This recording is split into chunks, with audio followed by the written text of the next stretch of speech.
Bueno, buenos días, gracias por estar aquí en este nueva parte de la serie. Estamos casi a punto de terminar y esta parte el título es Nisroch, el demonio asirio. Entonces, este estudio tiene que ver específicamente con este ídolo que dice la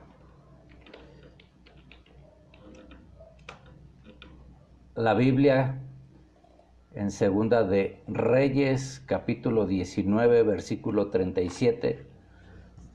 Dice así: y aconteció que mientras él adoraba en el templo de Nisroch su dios, Adramelech y Sarecer sus hijos lo hirieron a espada y huyeron a tierra de Ararat, y reinó en su lugar Esar Adón su hijo.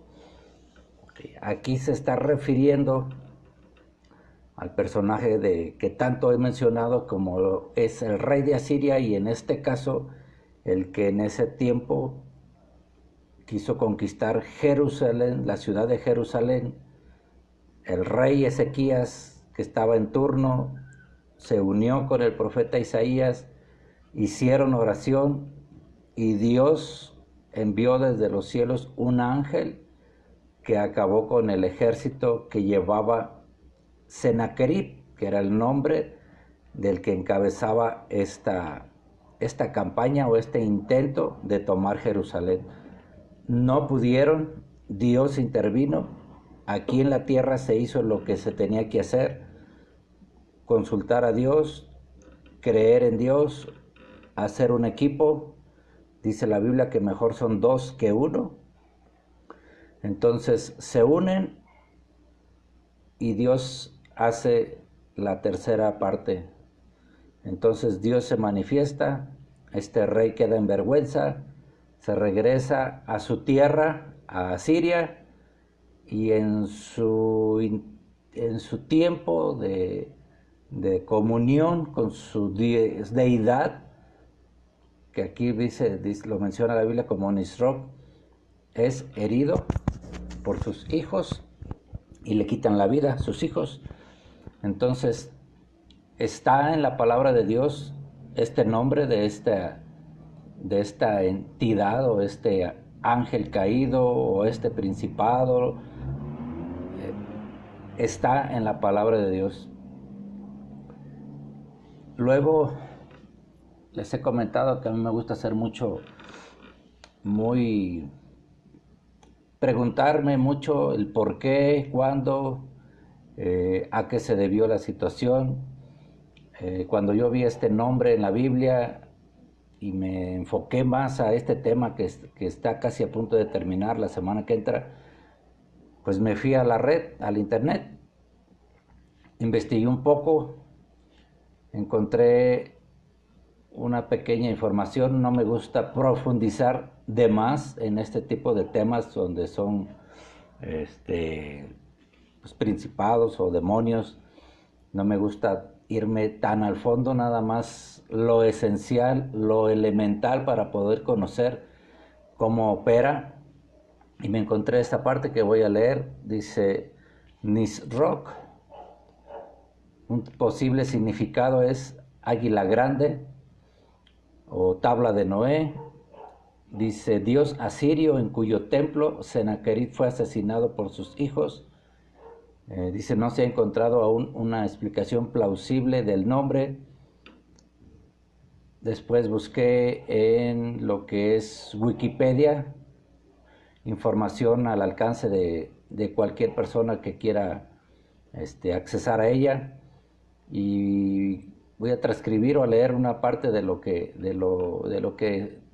pasa en mis apuntes. Y dice: Nisroch en demonología es un ángel caído del orden de los principados asociado a Belfegor. También se le considera el dios asirio de la agricultura. Nisroch, junto con Kenel, son una antigua pareja de demonios originaria de las culturas mesopotámicas, a quienes asirios y caldeos rendían culto, en un vano intento de distraerlos de sus fines, que no eran otros que auspiciar los adulterios, los incestos y todas las demás manifestaciones del amor ilícito. Aunque gustan de presidir las experiencias sexuales en grupo y su invocación es decisiva para asegurar el éxito de una orgía, van siempre juntos y su mutua felicidad es tan ejemplar como incomprensible para los criterios convencionales. Cuando ella es poseída por un mortal, él contempla la situación embelesado, del mismo modo que ella celebra los retosos lúbricos que su marido disfruta entre las mujeres.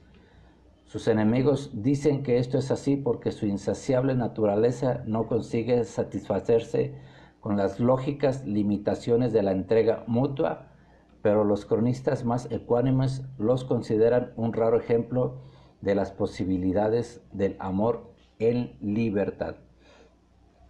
Es algo fuerte lo que está detrás de este Dios que era adorado por el rey de toda una nación, que ya hemos visto cómo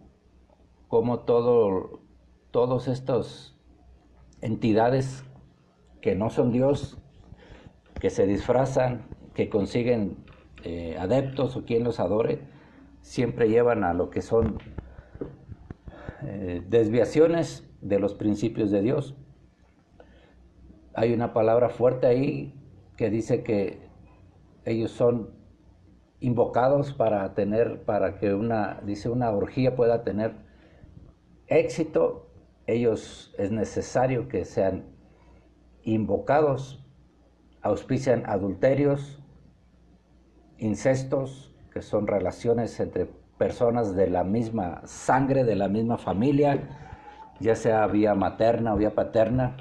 Esto es provocado o propiciado no nada más por la debilidad humana.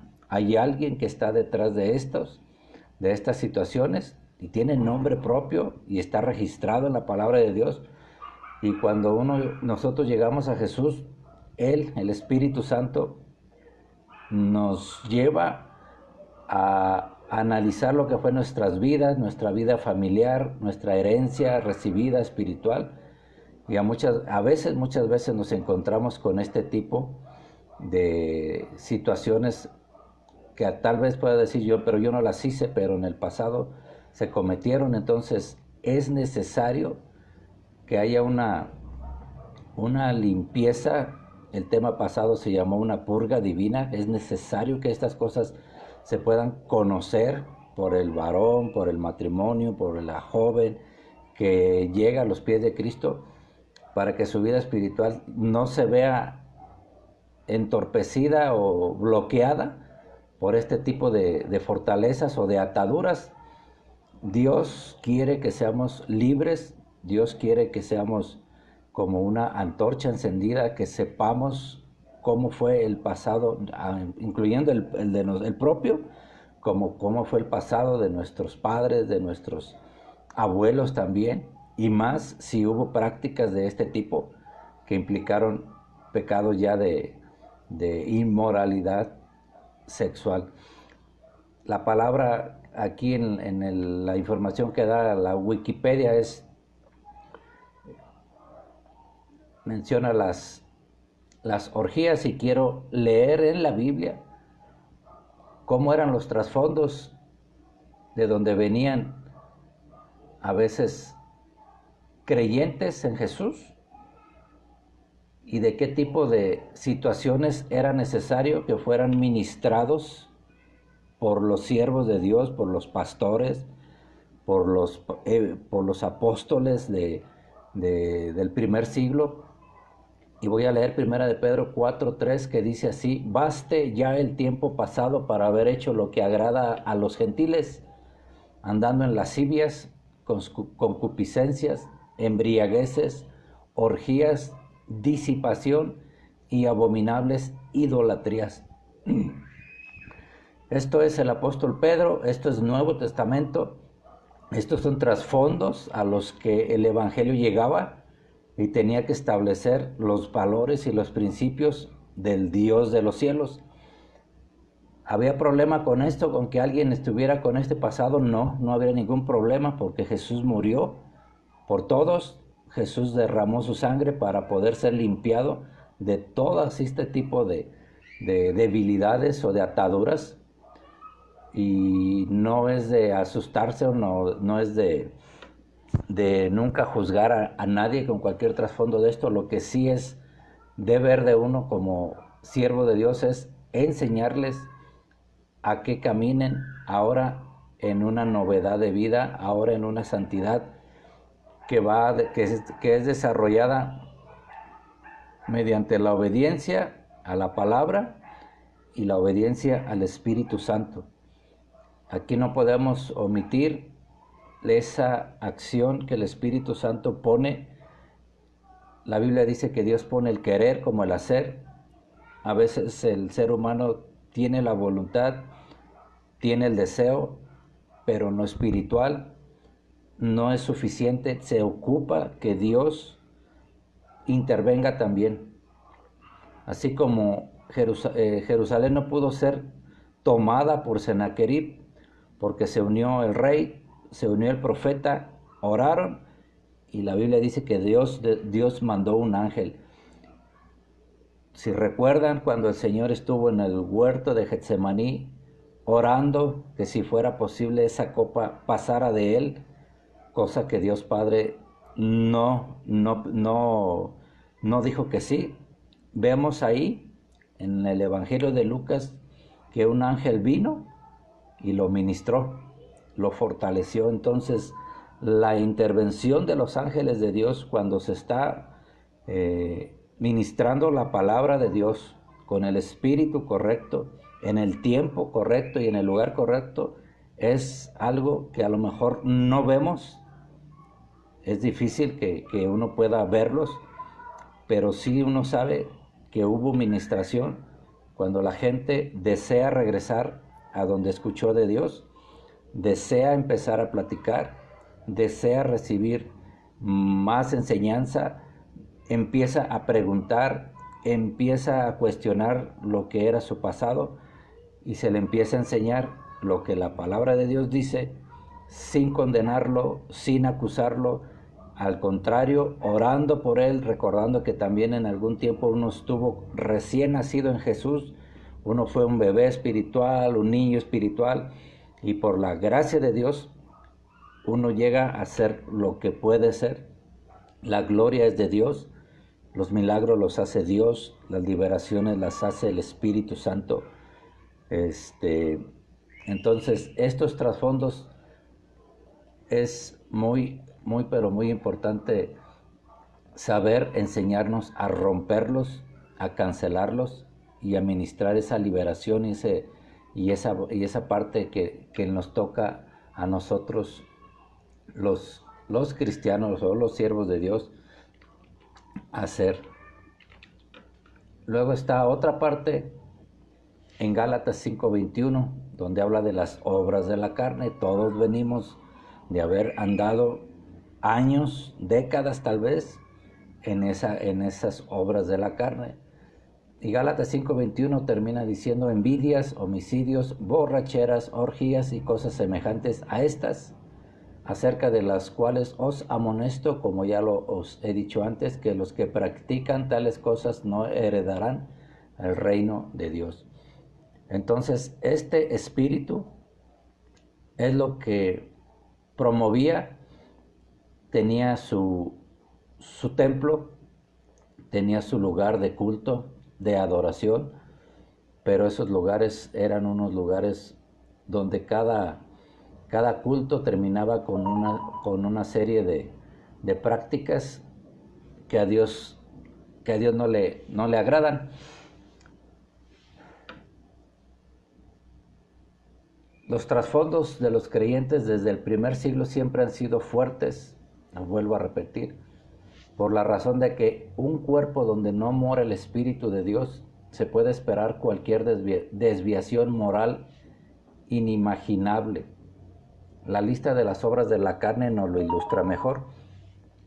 Voy a dar lectura a lo que son las obras de la carne. Dice, y manifiestas son, que son adulterio, fornicación, inmundicia, lascivia, idolatría, hechicería, enemistades, pleitos, celos, iras, contiendas, disensiones, herejías, envidias, homicidios, borracheras, orgías y cosas semejantes a estas, como acabo de leer.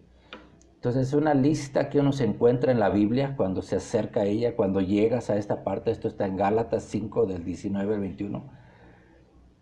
Entonces no es de asustarse los trasfondos de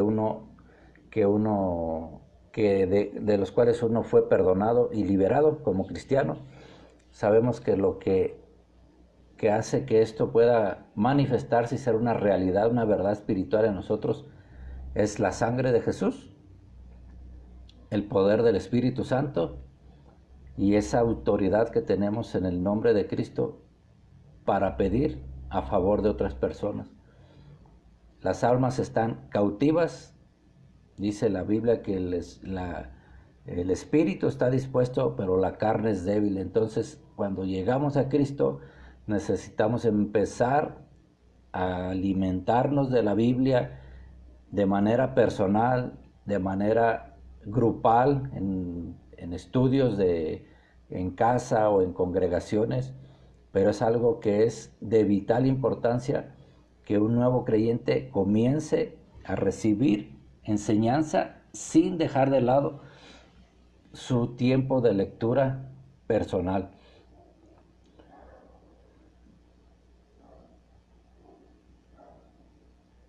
Algo que voy a leer y que nos ayuda mucho cuando pasamos nuestro proceso de conversión, donde con el trasfondo de idolatría que todos recibimos y llegamos a Jesús, empezamos a leer, empezamos a conocer citas.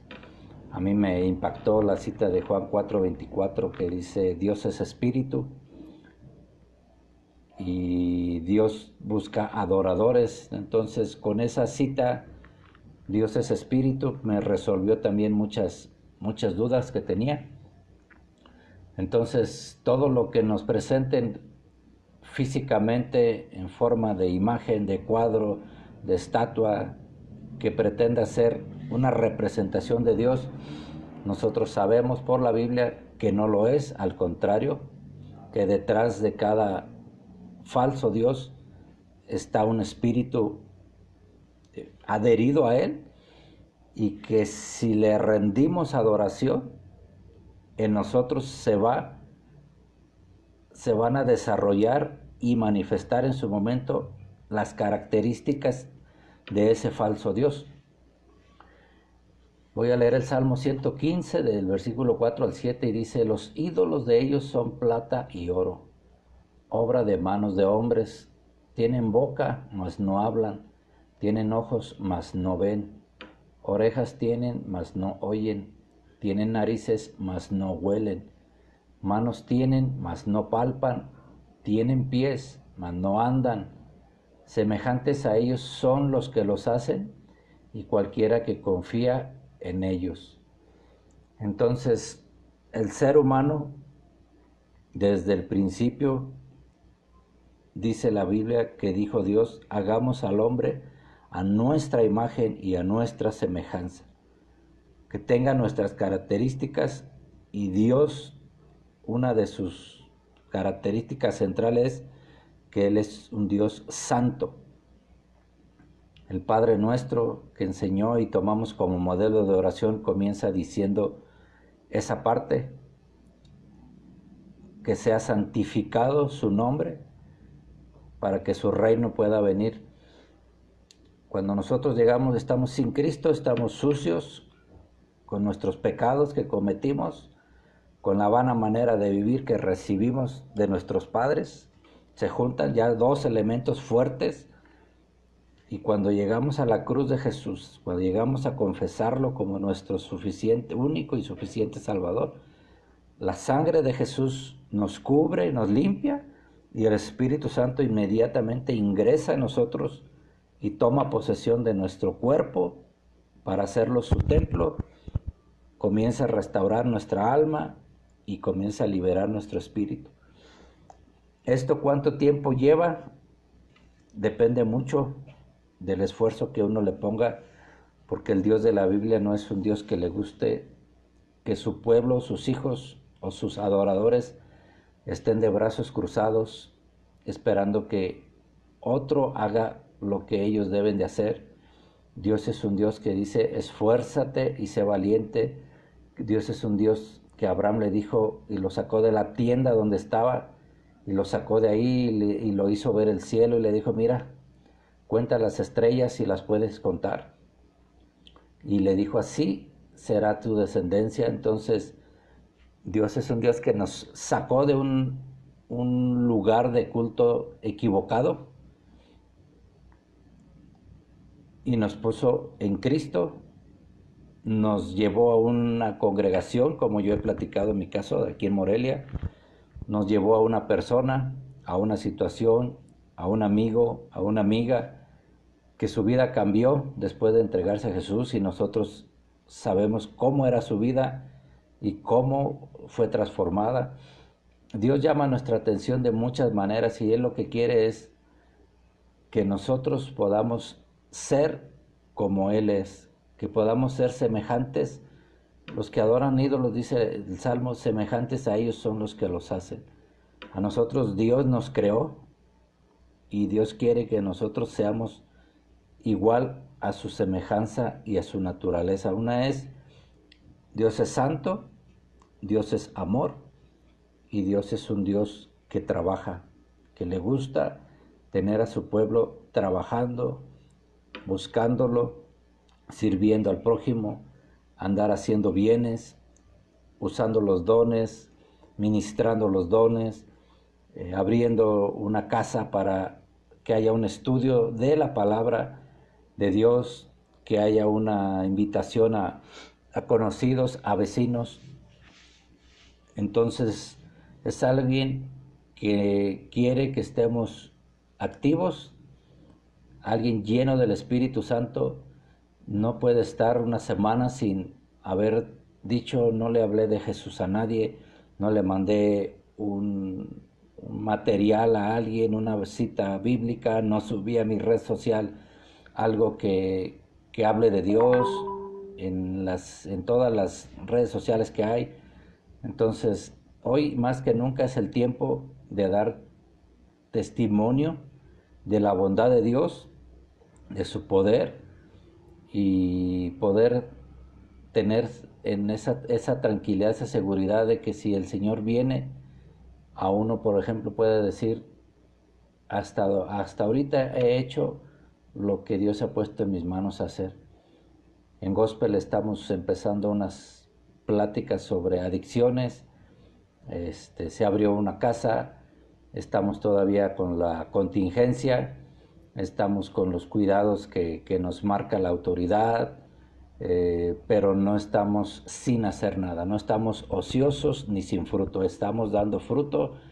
El equipo de Gospel sigue adelante, todos los que estamos, los que lo conformamos, principalmente yo, que Dios me ha permitido estar al frente, pero el equipo de trabajo, no podría yo hacer lo que he podido hacer si no fuera por la ayuda de ese staff que tenemos, por los pastores que les envío los materiales y me dan una opinión sincera de ellos, qué les parecen. Estamos usando los materiales, los manuales de trabajo, el del material para jóvenes, el material de adicciones, el curso que va a empezar para papás. Entonces, todo esto que la vida nos presenta y tantas situaciones fuertes en los medios, es una raíz. A mí no me gusta tanto hablar de las cosas que pasan, sino de lo que provoca esas cosas. Y termino con esto, que sabiendo que se adquiera la naturaleza de lo que se adora y ver que Nisroch está detrás de todo lo que tiene que ver con inmoralidad sexual, me preguntaba por qué razón un hijo desearía matar a su papá. Porque Sennacherib, la Biblia dice que fue asesinado por 2 de sus hijos. Y siempre me llamaba la atención, pero ¿por qué? No es normal, no es algo que sea movido por, por una situación natural. Tiene que haber habido allí algún daño. Cuando investigué la naturaleza de Nisroch, pude entender que estar bajo la influencia de esta entidad, obviamente deprava todos los valores morales. Y lo único que se me viene a mi mente es que esos 2 hijos, fueron lastimados, heridos por su propio papá. Y pongo aquí, abuso sexual posiblemente. Entonces, tantas cosas que se escuchan en noticias de este tipo de situaciones, y uno dice, pero ¿por qué? ¿Por qué está la maldad así? Tenemos que, como cristianos, saber dar la respuesta a la gente, porque nada más a veces le decimos, sí, es que es el enemigo, o así está el mundo, cuando tenemos un Señor que venció al mundo, tenemos un Señor que nos dijo, les doy potestad, les doy autoridad sobre toda fuerza del enemigo, para que nada los dañará, nos prometió una protección. Si uno creyera lo que dice la Biblia en cuanto a que somos guardados por el poder de Dios mediante la fe, lo puedo decir así, a lo mejor no compartiría estos temas si no supiera que hay alguien más fuerte que yo mismo y más fuerte y con más autoridad por ser el creador, y a quien está sujeto todo, ángeles, principados, potestades. A lo mejor no me atrevería en otro tiempo, ni hubiera sabido cómo compartir.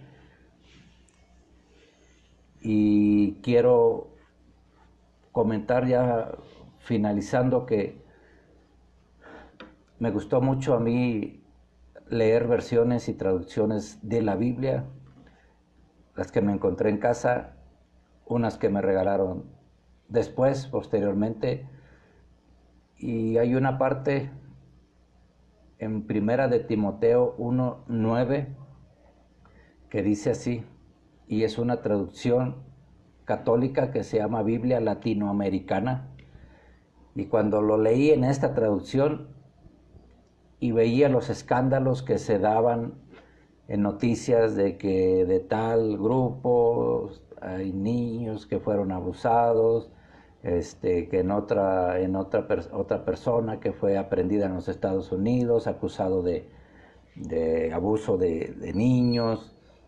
Y yo leí esta parte en esta traducción que les voy a compartir así. Dice, la ley no fue instituida para los justos, sino para la gente sin ley, para los rebeldes, impíos y pecadores, para los que no respetan a Dios ni la religión, para los corrompidos e impuros, para los que matan a sus padres y para los asesinos, para los adúlteros y los que tienen relaciones sexuales entre hombres o con niños, para los mentirosos y para los que juran en falso. Habría que añadir todos los demás pecados que van en contra de la sana doctrina. Yo me encontré con esta cita en esta traducción y dije, no hay libro, y seguí y confirmé mi afirmación de que no hay libro más puro, más perfecto, por quien lo inspiró, el Espíritu de Dios, que la Biblia. Puedes tener una versión, puedes tener otra, pero si te acercas a la Biblia con tu corazón abierto, Dios te va a hablar. Y este es un tema pues muy, muy delicado a nivel sociedad, pero que no quedó exento de estar en la palabra de Dios, estudiado, escrito. Ahí está, es Primera de Timoteo 1, capítulo 10, traducción Biblia latinoamericana. Y a nosotros Dios nos encargó compartir su evangelio. ¿Para qué? Para poder ayudar a toda persona que fue dañada con alguna situación así, poder orar por él para que esa estima se restaure, esa alma se vuelva a reunir todas sus partes, tu área emocional, sentimental, afectiva, anhelos, todas esas partes, poder ministrar estas vidas en el poder del Espíritu Santo y poder que se conviertan en unos siervos poderosos del Dios de Abraham, de Isaac y de Jacob. Entonces voy a hacer una oración pidiendo que esta influencia sea removida de nosotros, de toda persona que escuche esta enseñanza, más que prédica, es una enseñanza, y podamos tener todo nuestro ser como era el anhelo del apóstol Pablo, que todo nuestro ser, espíritu, alma y cuerpo sea guardado irreprensible para la venida del Señor Jesús.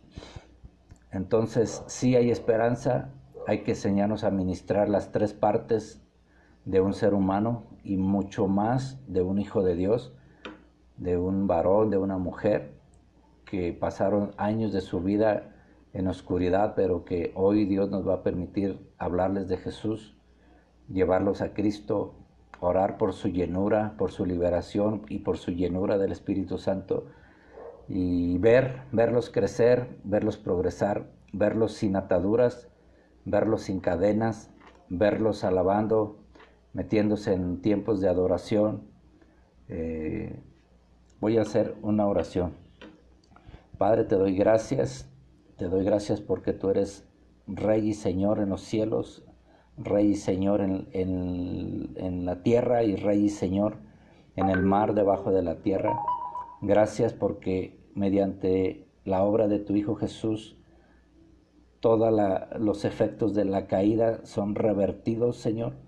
Viene a tomar y a reposicionarse el reino en cada corazón. Te doy gracias porque no hay fortaleza que pueda resistir cuando tú empujas, cuando tú ministras, cuando tú reprendes, Señor, las obras infructuosas de las tinieblas, cuando nos das a nosotros ese privilegio también de usar tu nombre, de ser usados por tu Espíritu para ministrar vidas, primeramente salvación y después los procesos que le siguen a ella. Te doy gracias, Padre, porque Rock no tiene ni parte ni suerte en mi vida, en mi familia, en mis generaciones. Por 1000 generaciones declaro benditas las vidas de cada persona que sea tocada y alcanzada por esta enseñanza, que esta administración, Señor, llegue, Señor, a las partes más profundas del ser humano, Señor, hasta los tuétanos, hasta esa médula, Dios, que llegue tu palabra y parta, Señor, hasta partir el alma y el espíritu, Dios, y que las identidades de género queden restauradas en el nombre de Jesús, Señor. Esos dos géneros que tú formaste, varón y hembra, creaste, Señor. Únicamente, Señor, que si alguien tiene, Señor, una crisis de identidad de género, hoy en el nombre de Jesús, Señor, sea reprendido esa fuerza oscura, Dios, y pongas tú un manto, Señor, el manto tuyo, Dios, mediante el cual tú nos restauras y tú nos atraes a ti, Señor. Señor, toda confusión, todo velo de confusión, Señor, se rompa, se rasgue en el nombre de Jesús. Señor, toda atadura, Señor, toda cárcel, Dios, tú tienes en tus manos las llaves de la muerte y del Hades. Que se abran las cárceles, Señor, que salga la gente a la libertad gloriosa de los hijos tuyos. Señor, gracias. Te pido que la unción del Santo, Señor, la espada del Espíritu, Señor, recorra, Señor, todo lugar donde esta enseñanza sea escuchada y ministre, Dios, esa liberación, Señor, que habla tu palabra, Dios. Gracias porque tú, mediante la palabra, echabas fuera a los demonios, ungían también con aceite, Dios, a la gente que llegaba a tus caminos. Y hoy te pido, Dios, que este tema, Señor, en el nombre de Jesús, llegue, Señor, a donde tú quieras que llegue y genere aquello que tú quieres que genere. Yo sé que tú eres un Dios de libertad. Sé que nuestra Pascua fue ya sacrificada. Sé que en la sangre de Jesús tenemos el derecho legal para declararnos liberados de toda cautividad, de toda mala influencia, aún, Señor, de todo encantamiento, Dios, de toda obra mala de las tinieblas, Señor, en el nombre de Jesús. Señor, que esa sangre preciosa tuya toque nuestras tres partes de nuestro ser, las puertas la puerta de nuestro corazón, los dinteles y los postes. Señor, ese lugar, Señor, intermedio como lo era el lugar santo en tu tabernáculo, Dios, que ese altar en el nombre de Jesús, Señor. También, Dios, se ha puesto esa sangre de tu Hijo ahí, y la parte más íntima, Dios, el lugar santísimo, Dios. En el nombre de Jesús, que nuestro espíritu, Señor, y todo quedemos consagrados a ti, para que podamos recibir dirección de ti, Señor. En ese orden, Dios, hoy te pido que derrames de tu aceite en nosotros, y que seamos, como dice la palabra, llamados a obedecer y ser rociados con la sangre de Jesucristo, Dios. Declaro tu victoria sobre todos mis enemigos y sobre todos los enemigos, y bendigo a esta ciudad de Morelia. Y Señor, y creo que hay una gran misión y un gran trabajo para esta ciudad. Señor, que tu llamado a esta ciudad, Señor, se cumpla, que esta ciudad, cada habitante de esta ciudad pueda anhelar arrepentirse, anhelar conocer a Jesús y anhelar ser lleno de tu presencia, Espíritu Santo. Perdona nuestros pecados, todos y cada uno de ellos. Cambia esa manera vana de vivir que recibimos. Transfórmala, Señor, en una nueva heredad, Señor. Que podamos decir, Señor, que la heredad que nos has dado es muy distinta a la que traíamos hasta antes de haber recibido a Jesús. En el nombre de Jesús, danos gracia con la gente, danos y haz resplandecer tu rostro sobre nosotros, y enséñanos, Padre, a contar de tal manera nuestros días que traigamos a nuestro corazón sabiduría, Dios. Sepamos, Dios, que tenemos dones y talentos, que no hay que tenerlos enterrados, hay que ponerlos a trabajar. Y te doy toda la gloria y toda la honra, Dios. Y cuídanos y protégenos, Señor. Escúdanos con esa fe, con ese escudo grande de la fe. Permítenos crecer en fe, en bendición también, que ensanches nuestro territorio también, y danos gracias siempre, Dios. Gracias, gracias, porque no es a nosotros, sino a tu nombre, Dios, a quien damos gloria, Señor. En el nombre de Jesús. Amén.